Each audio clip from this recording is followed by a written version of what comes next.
I don't know how to animate. I just don't. We're going to talk about Rally, a short film made in Unreal Engine. This story came to me like many years ago and originally intended to make this as a live action short film. I kind of had to shelve it, but it was around exactly the same time when Unreal started pushing a lot of their content. What if I just sort of run with it and make an animated film? Slowly, I started realizing it's more powerful than I thought. I can make this film, like I can actually make it. Unreal was updating and they were changing. And the big breakthrough for me was when metahumans came out. But I don't know how to animate faces. The trick for me was I need to cover their faces, and there's a reason for it. It just helps you a lot. Gas masks and now rally helmets is a new addition. You're always finding shortcuts wherever you can. The fact that I was able to make an animated film that at least has some success, people enjoy it, and I was able to make something I'm actually proud of, is just telling me that it's just gonna get better from here. Hey, Santiago. Hey. How's it going? Very good. Good stuff, man. To start off, can you just give us an introduction of yourself, your name, and what you do? Sure. I'm Santiago Menghini. I am a film director, I'm a visual effects artist, and also a producer. Industry-wise, VFX, has that always been your career? My focus has always been in film directing, but I've always had, for a long time, always had an interest in visual effects. So especially when I was starting out, getting jobs as a film director is not an immediate thing. It's something that usually takes a lot of time. And so on the side, I was doing a lot of visual effects. I would do like visual effects supervising on set, or I would do some posts and stuff. And so usually small indie projects where I live in Montreal. And it was sort of a way to sort of sustain myself while I was pursuing my career as a filmmaker. Amazing. And is thrillers and horrors and like scary stuff always been your thing, your bag? At first, no. I mean, I found myself in genre, yes. Genres like horror and genres like thrillers, because they really lean heavily on suspense and tension and using like the cinematic language to tell the story. It's not so dependent on dialogue necessarily. I used to love just flipping through comic books. And I wouldn't sometimes even read them. I just flip through the panels and understand the stories just through looking at them. And for me, that was sort of the excitement of reading those comics. And then when I grew up and started making films, it was sort of the same thought process when making my own or telling my own stories. Later in my career, I found horror is sort of a place where it leans into those kind of aggressive camera movements and very suggestive form of cinema, where you can kind of have the music swell up in sort of exaggerated places to just accentuate an idea. And it's welcomed. If you can turn off the audio and still understand what's going on, you're doing a pretty good job of telling the story, that's for sure. We're going to talk about one of your projects called Rally, a short film made in Unreal Engine. A lot of suspense, not too much dialogue. It's very much telling the story through, we mentioned the techniques. Can you just tell us about this project, how it came about, and why you got started on that? Originally, this story came to me like many years ago. I would love to do a rally film, and I wanted to do something that was like talking to the 14-year-old version of myself. I always wanted to do a cool action film, and I never done action before. I've done, like I mentioned before, I've done horror, I've done conventional dramas, I've done other stuff. And I love rally, I love like the underground criminal world. And I was like, this would be a fun kind of fusion and to make it as a film. So I wrote a script a few years ago and originally intended to make this as a live action short film. And I went through the funding process to get some financing for it and all that kind of, try to make this film. It's a very hard sell when you're going to like government grants and be like, hey, I want to do a fun like action thriller with like rally cars and, the criminal underground. They're not going like, I don't think this, necessarily. How would you have funded getting that Lancia rally car? Because that's an iconic beast of a car. I was not going to get the Lancia, but I was going to get some other. I remember because I had a small team originally. Yeah. We had a producer as well attached, and we already found like a one of the rally champions in Canada, and he was signed on. It was like that was all kind of like the package that we put together to get like just government grants to help us develop the film. And it was a bit ambitious on ridiculous of a film to make, but I was also kind of driven and excited by the idea of making something that was super challenging. So I wrote the script, we got a little bit of funding for development, and then I kind of had to shelve it. And I moved on other projects, I made other films. And then it wasn't until the pandemic when I came back home after making my first feature film that I had some time to like work on something. And I remember thinking, well, I have this like ridiculous sort of over the top and complicated rally film that I'm never going to get to make. But it was around exactly the same time when Unreal started pushing a lot of their content. And I was like, okay, wait, maybe I can adapt my story and I can create all the car scenes, since it's mostly at night. I can maybe film in a closed set. I thought green screens, and this is before the volume stuff. And I was like, I'll just, do it that way. Was that planning for the interior shots of the car? I was going to shoot the interiors with actors and just get a car and then maybe do some really rudimentary rig that we would move. And that just shake to death. Shake it. Yeah. Literally it's pitch black outside. Your reference points are not really there. And the way that I was going to shoot it and the way that I was talking to my cinematographer at the time, I was like, we can get away with quite a lot since it's, we don't have a lot of reference points. But if we have a couple of lights here and there, we can maybe get the inference of movement. And that was sort of the theory. And then I started playing around with Unreal. And this, again, was a lot of me sort of just speculating in what could be done. And then slowly I started realizing it's more powerful than I thought. And that's when I got really excited. I was like, wait a second, I actually can change my whole kind of philosophy about how I approach this project. What if I just sort of run with it and make an animated film? I'd prototyped some shots on the film. At the time, I was using 3ds Max, and I did these animated car moving up and down to a dirt track. And it took forever. And I was like, how am I going to do a forest? At the time, rendering forest was even longer. So I thought it was impossible. And then when I saw Unreal that you could do real-time foliage and you could do a whole forest and render in real time, I was like, whoa, wait a second. Okay. Yeah. Now I can actually do something here. So I loaded up a forest and I just rendered real time like a rudimentary car movement, and it kind of looked great. And I was like, whoa, okay, I can make this film. I can actually make it. And it was a lot, again, this was R&D to me. This was just me learning the software because I had no clue. I'm not an animator. So for me, it was learning animation too. And it was just really the basics of how do you make materials work in Unreal? Because it was different. I was used to, the conventional offline renderers. And then I'm like, why can't I do a window? And the more I was figuring out the software, the more I started learning new little things. And also what was really exciting was that Unreal was updating and they were changing. And then they were releasing new content and new ways of doing stuff and new versions. And then eventually Lumen came out with version 5. And I was like, oh, okay, this is going to be exciting. And the big breakthrough for me was when Metahumans came out. That was when I was like, oh, okay, I could potentially do all the human stuff, but I don't know how to animate faces. And so the trick for me was I need to cover their faces, and there's a reason for it. It just helps you a lot.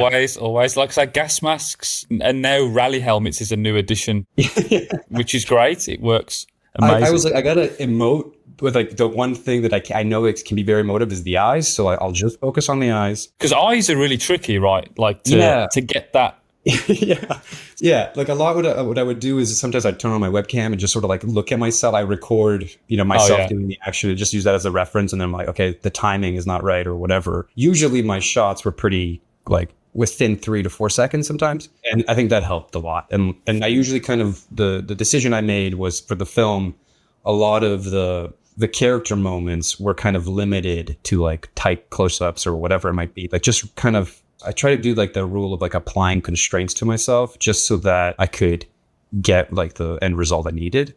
I think that's always a really good strategy, is to set yourself some limits, putting the masks on, driving at night, shooting inside the car mostly. Especially for low budget filmmakers, these are constraints that you are there to benefit you. And it's exactly the same process you do on a film set.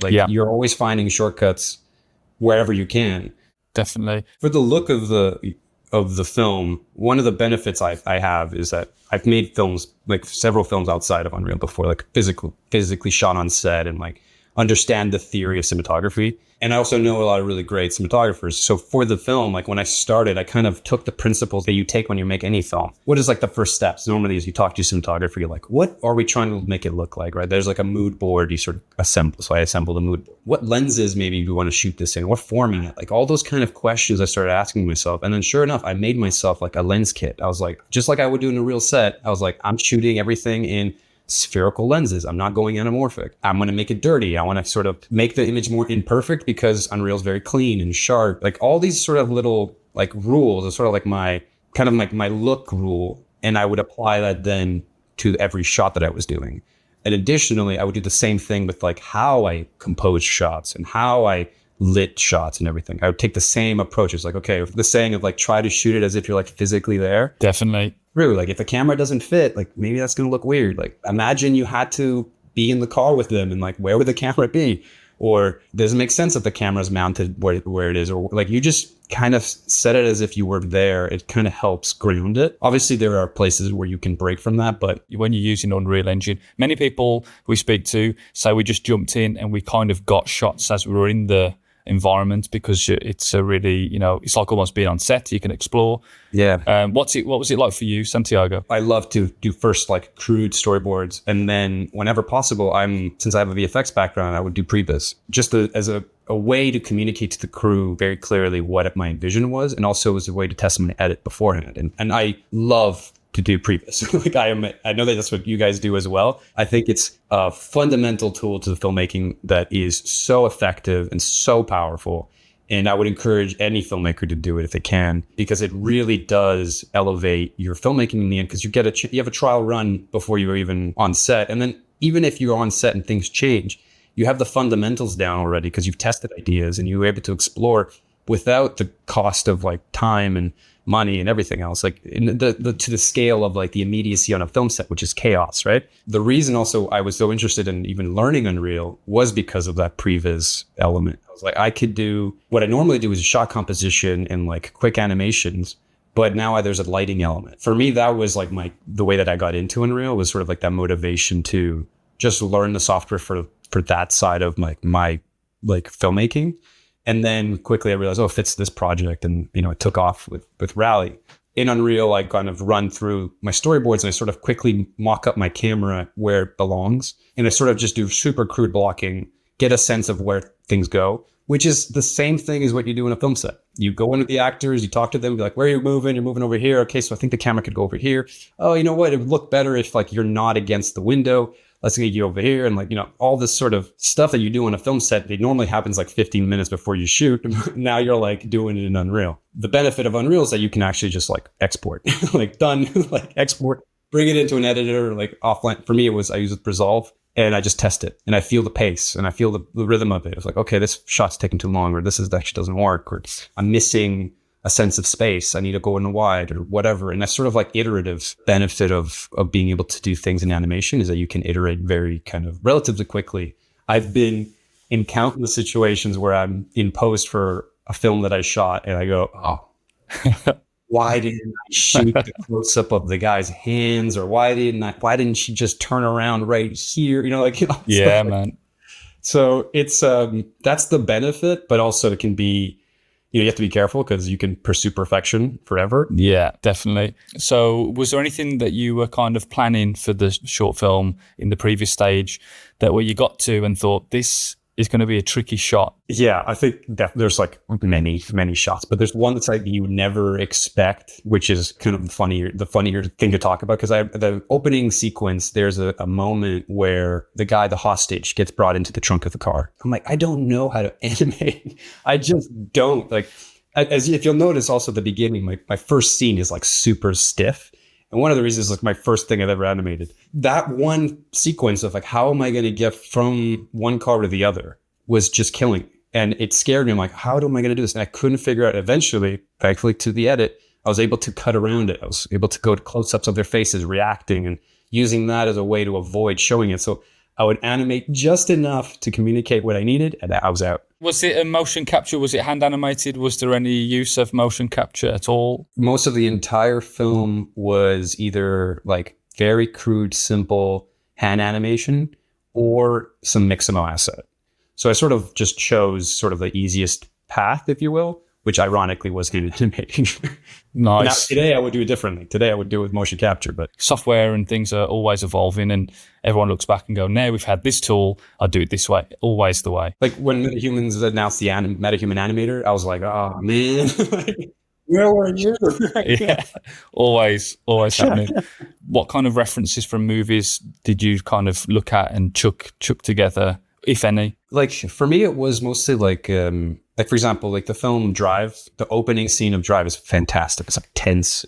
It's like, waiting for a bank, like a robbery, and then it goes wrong, and it was like a great chase. the feeling of that sequence I loved, and sort of like it was an inspiration of like I would love to try to kind of have some fun with that kind of feel for a sequence. And I think for me, the main scene of the film, like the whole crux of the film to me, was the border scene when they arrive at the border. That was obviously the one I knew was going to take the most, but also was the whole reason I kind of made the film. I wanted to have a fun, tense, suspenseful sequence where these guys are trying to like cross through this like no man's zone. Like, can they do it? But it was kind of a fun concept. And I was like, this is where I really want the story to take off. Everything before it is sort of like setup. This is like the payoff. And I wanted to figure out if I could do the payoff. So that whole sequence was the one that I was most kind of daunted by. And I also kind of used that sequence for like when I was looking for like feel and tone. I would look at other suspenseful sequences of other films.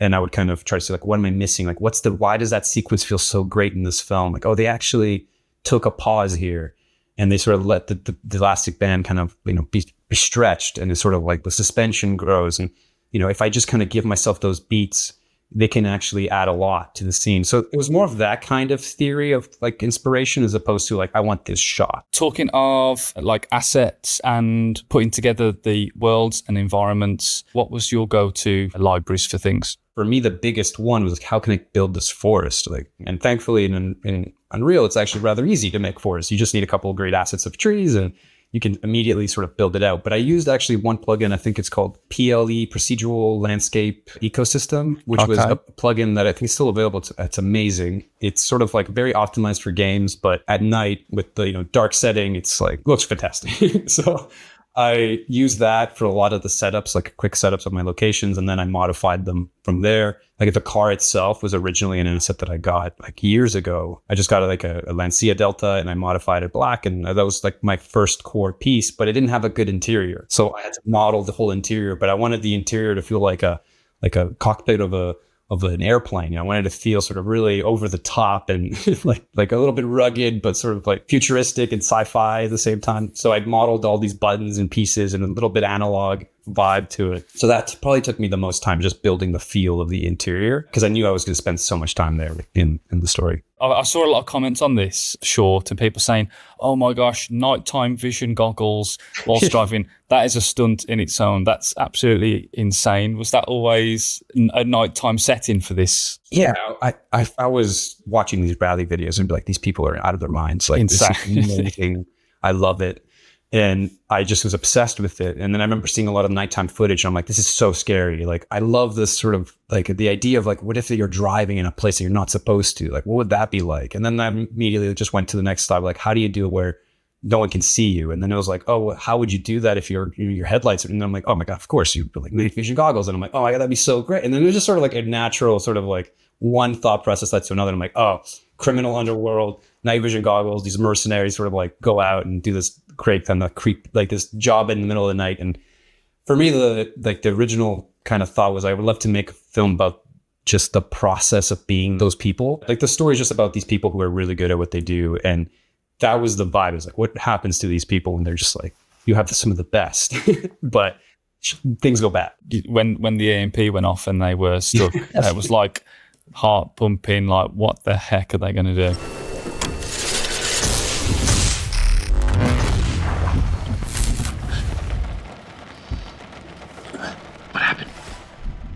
What about post work? When I started, I originally thought I was going to do like all the render passes. In the end, I did like 90% of the look in Unreal. And then it was, okay, how can I polish it off? And I decided to do everything within Resolve, which has Fusion. Obviously, the color is phenomenal, but you can, create lens effects and lens distortions and add all these little kind of imperfections and details that just sort of enhance the look of it. And that's where I did all of my polish. And sometimes I would put like atmosphere and little bits of pieces that just sort of just accentuated just enough. I think the good rule, a good trick is if you have some stock footage of like smoke, or if you have some rain, that it's like real rain, comping that over your footage just gives it a little extra touch. Because I know that in Unreal, it doesn't handle that very well, or it's kind of complicated to set up, or even the motion blur or the depth of field doesn't look great. So if you could do those separately, that's a good way to approach it. Was there any camera effects at all that you would use in Unreal Engine? Yeah, there was the CineMotion. Is that the name? Oh, for the actual shake themselves. Yeah, some of the shakes in... That's an amazing pack. We use that. I'll be honest, like 90% of them for me was just the like basic breathing handheld. Like, that was it. I just... Yeah. Like if I was shooting a film, like that's the one thing I don't like though. I don't like a camera just randomly moving.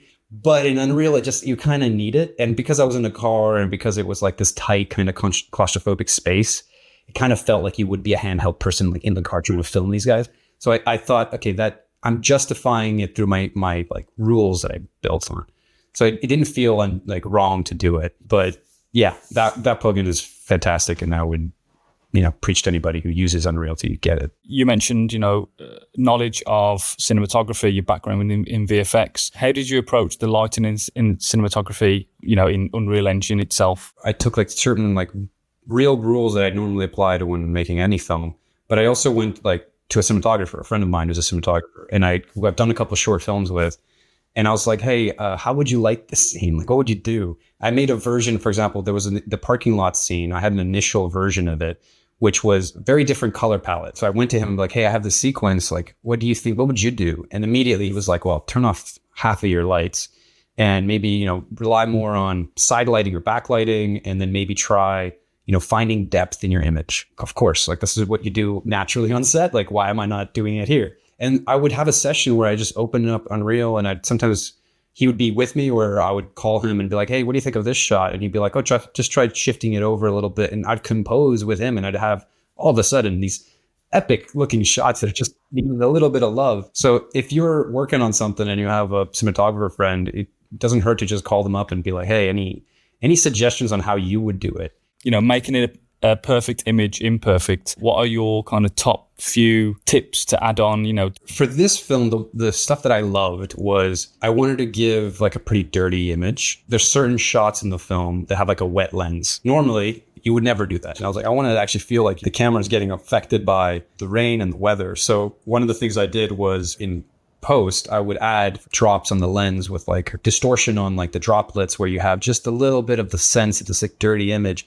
And I think that was like a really fun one to do. But in general, for me, it's, you get a clean image from Unreal. I don't put any kind of film settings or anything. I don't do any color adjustments outside of just using the lights to light it.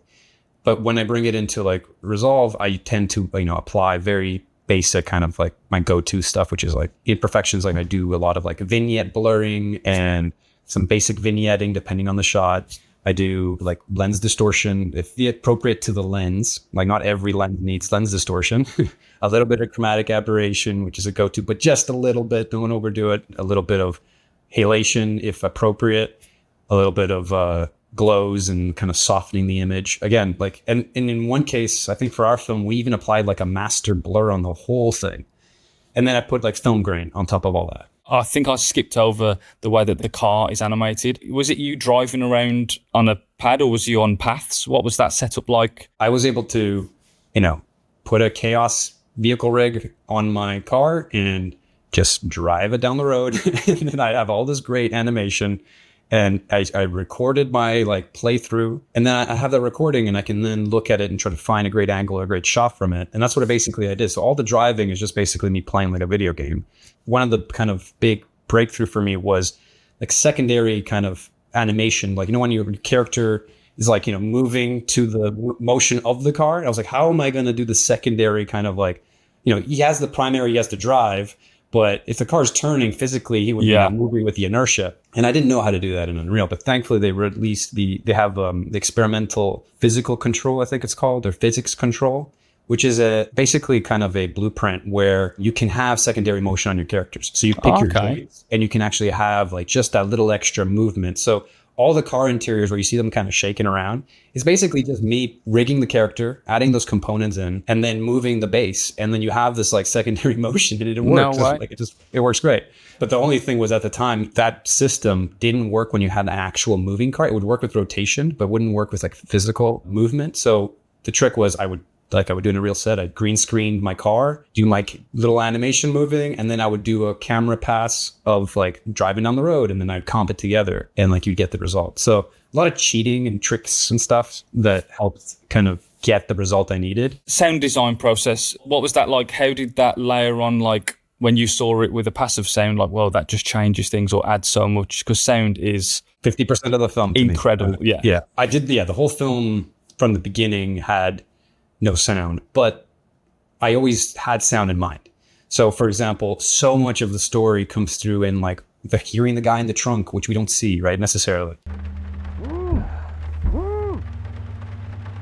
I knew that like certain beats needed sound to kind of communicate the core idea of like the tension or whatever. For me, the big reason it's good to work on sound early though, is you realize how much you can communicate with sound that you don't need to show. And because of that, you don't need to render, you don't need to animate, you don't need to do all this stuff. So you saved yourself a bunch of work. And then eventually I've worked with somebody here, Theo Porcet, who's a sound designer and musician. He's a great composer, and he made the music for the film and the sound. And when he came in and like did his flourishes and touches, and like I was like, "What? I made a movie." And I was like, "Yeah, it's not just like a music video; it's a movie." All right, yeah, awesome. Like great. And that was like really exciting. That was like for me, finally being able to see my film for the first time, really, because I'd gotten so used to it that to see it with like a sound and an atmosphere and like give it breadth that was beyond just the image was amazing. One of the awesome kind of breakthroughs we had was like we had the transition scene when they're driving through like the forest and the sound drops out and you hear like the wind wipers and like the heartbeat of the character. That's something that I kind of thought could be possible, but then when he did it, I was like, it's amazing. Like it was like an amazing moment.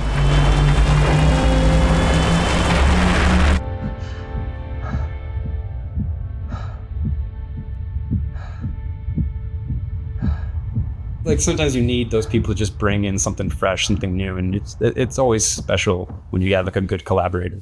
Yeah, for sure. Can I just ask how long this project took you? Realistically, like when I went into like the mindset of like I'm actually making this from like start to finish, I'd say it'd be like a year. Yeah. The R&D stages of just like messing around and figuring out would I add another like 6 months of me just learning Unreal, and then I was like, all right, once I kind of like learned, okay, I can make a render. And it looks good enough. I was then like, all right, I can map this out thinking if I do a shot a day, that was sort of my quota, 1 shot a day. Because this is also done on the side. This is not like full time. Of course, yeah. I'd say maybe like, if I count the R&D, like a year and a half. Yeah, using Unreal Engine, you experienced it, you're a filmmaker. Is it something that's really kind of like an eye-opener of like, okay, if I want to get a short film done, what's kind of it opened up for you as a filmmaker, Santiago, as a tool? Like I mentioned before, I will always use it as a previs like tool. I think it's like now like ingrained in me where it's so powerful for that purpose, just that alone, that I would recommend every filmmaker to learn it just for that. Like it was just so powerful for just thinking through my own ideas that was like, for me, something that I'll always have in my arsenal. So for that purpose alone, I'd say that's a must. If you have a chance to work with people who are like artists in doing previs like you guys do, like amazing, even better. Like you can communicate with them and understand the limitations, the scope of what's possible and so forth, like what you can expect. But outside of that, I think it's super exciting to see like the fact that I was able to make an animated film that at least, you know, has some success, people enjoy it and like have a good time watching it. And I was able to make something I'm actually proud of is just telling me like, it's just going to get better from here. And the stuff that I'll be able to mess around and make in the future, I'm excited about. I can actually tell an animated film, which I never thought I would be getting into animation like full time, like as a potential like filmmaking path. And now here I am, like, wow, I'm just making animated films, and like that's amazing. I love it. I love animated films, and I tend to veer more for adult animations. I'm like, this is great. You know, what's really difficult about having a career in film is that you never know what projects are going to take off. Sometimes you might work, you know, for years on one film, and then, you know, for whatever reason, financing doesn't come through and so forth. So I always took, you know, short filmmaking as a path for, you know, one, for practice for your craft, also for experimentation. And Unreal just provides this whole new place to play around with how you tell stories and what you can really do. I think that's amazing. You say, you know, you're not an animator, you don't do animated short films, but now clearly you do. What was it like putting it out there on the internet and people responding to it? What kind of reception did it receive? I mean, it's been amazing because when you work on something for a while, you sort of get lost in like a little bit in like the process, like, well, people disconnect anybody but me. You know, kind of like this again. I was making it for my 14-year-old self in a way. And you're like, no one else is going to like this. I'm just, my younger self is going to love this, but who else is going to care? I think it's important that you make things that you believe in and don't get too focused on what other people are going to say about your film. I mean, I've made all kinds of films. I've made like quite a few horrors. I've made like a drama film. I've made an experimental documentary. I've had some great successes with those films. So I kind of knew the range of what things could be. But this was the first time I've done something in this genre. And I was like, will people like it? Will people like animated? Like not the best animation? Like will people connect with it? Will the idea come through? And I put it on the internet and hoping for the best. And it's been really positive. Like the comments I've been getting on it has just been great. And the collaborations that have come from it, like people reaching out and wanting to like do stuff together. Like just now we're potentially looking at porting this and making this into a game. So like there's like a bunch of like, there's like amazing, great stuff that's happening. And it's important to share your work. Like even if it's imperfect, like if you have something, finish it, put it out there. It might have like one person that will be your evangelist and believe in you and push your career forward. And you need those little successes because if for motivation, for your drive to keep going and pursuing this career, because it is a career of like, you need to be determined and you need to be passionate and you need to hold through the tough because this is not really rewarding right away. It takes a long time to get good and it takes a long time to be appreciated for what you're doing. And you can only do that when you really kind of dedicate yourself, but also can share that stuff and then get some kind of feedback to kind of just get you to keep going and believe in yourself. Confidence. We're all insecure artists. So having anybody just like give you a little bit of a boost, it does go a long way. And this definitely was like a fantastic boost of confidence. Yeah, 100%. I'm just excited thinking you've just mentioned a video game, thinking a game that's kind of Drive, Splinter Cell and Colin McRae Rally or Saber Rally or any of your favorite rally games. That's exciting. My drive is still to tell stories. And if I can tell a great story in a game, or if I can tell a great story through an animated short or through a feature film, whatever it might be, like that's my passion. So I think the tools are always changing and adapting. And, I think that's where it can get really exciting. And I think the labels are getting muddier now than they used to be. For myself, is just trying to always challenge and be creative in some ways that I might not necessarily anticipate or expect. And it's always rewarding when you see some sort of success come from it. Definitely. What kind of advice can you give to someone just, to get started and making a project happen? The classic convention is just do it, just start. And I think it's very true. I think that there's a part where you kind of need to have this determination that you're going to be able to do something and you have to sort of just give it a try. Like you need to have the mindset of like, all right, I'm going to go do this. I'm going to try and set yourself realistic expectations. But at the same time, like as you start, your project is going to evolve and it's going to change and you're going to realize, oh, I can't do this or I can do this. Oh, all of a sudden, and you need to adapt and be ready for that. At the same time, develop your own tastes. Like you have to know when things are going right, when things aren't. And I think one of my advices for a lot of people would be like consume content with like a conscience. Like don't just consume stuff because it's just there. Learn from stuff that is, going to feed your creative soul, watch films that are really going to challenge you. Or if you're into animations, like find techniques that are really interesting and learn why that thing works, study it, improve your own taste as much as improve your skill. And I think with that, you also will improve naturally just as an artist. The more you kind of educate yourself on what is to your own taste, what is good, I think the better you are at finding those problems and solving them at a smaller scale before they get so big and overwhelming that you just give up. That's great advice. It really is, honestly. Thanks. To wrap up, Santiago, we have got a very fun, very brief quiz. Oops. It is related to rally driving. No, so no, I want to see how much research Santiago really did with rally cars. Let's end it here, guys. That's right. I got some internet connection issues. Question number 1, Santiago. Rally car trivia questions. What is the highest recorded top speed of a rally car during a competitive stage? Is it A, 120 miles an hour, B, 140, C, 155, or D, 170? 155. Sounds crazy fast. Oh my word. One correct answer so far. The correct answer is 155 miles per hour. Question number 2. How many sets of tyres can a rally team use during a single day of competition? Is it 4, 6, 8 or 10?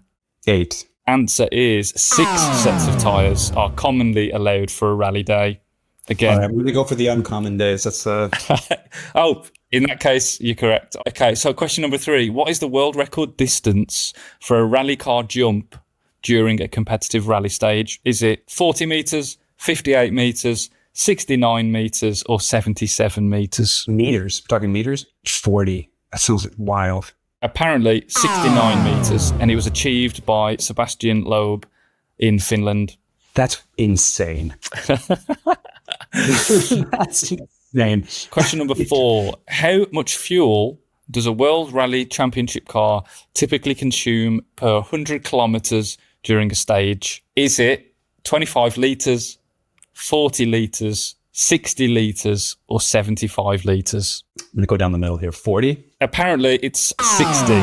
So answer C, 60 litres due to the extreme demands of the rally stages. Okay, the final question, Santiago, is what is the approximate horsepower of a modern WRC car? Is it 300 horsepower, 380, 420 or 500? I'm going to go 500. We have got 380 horsepower. Just show me give that one right answer that ended there. No, that was just a bit of fun, of course, Santiago. You know, where can people find you on the internet? What projects are going on? What's going on in the world of you? Right now, the probably place I'm most active at the moment, I think YouTube is a great place. You can find me. All the films that I've been making, I'm putting them up there now, and that's a great place. I also have an Instagram that I'm starting to sort of work on as something that I'm not very active on, but those probably are the two. And there's also my personal website, which is my name, which you guys can also see if there's any updates there. But mostly, I think for the moment, I think YouTube is probably the best one so far. Amazing. Thank you. And if anybody, typically goes down in the middle of the night to fetch a glass of milk, please watch a short film that Santiago made called Milk, and that will probably put you off doing that. Yeah, thank you. Thank you so much, Santiago. That was a real pleasure to hang out with you and pick your brains on rally. We can't wait to play the video game coming up. Yeah, exactly. Yeah, that will be coming out. Hopefully, our eyes are on you and your project, so we'll be watching you very closely. Just want to say thanks. That was amazing. Of course. Yeah, pleasure. We've got our live audience. There we go. That's good. That was your moment. There you go. That's what I needed. Now I'm ready for the rest of my day. Let's go. Amazing. Thank you. Have a great day, and we'll catch up soon, man. Really appreciate your time. Cheers, man. Okay, guys. Thanks so much.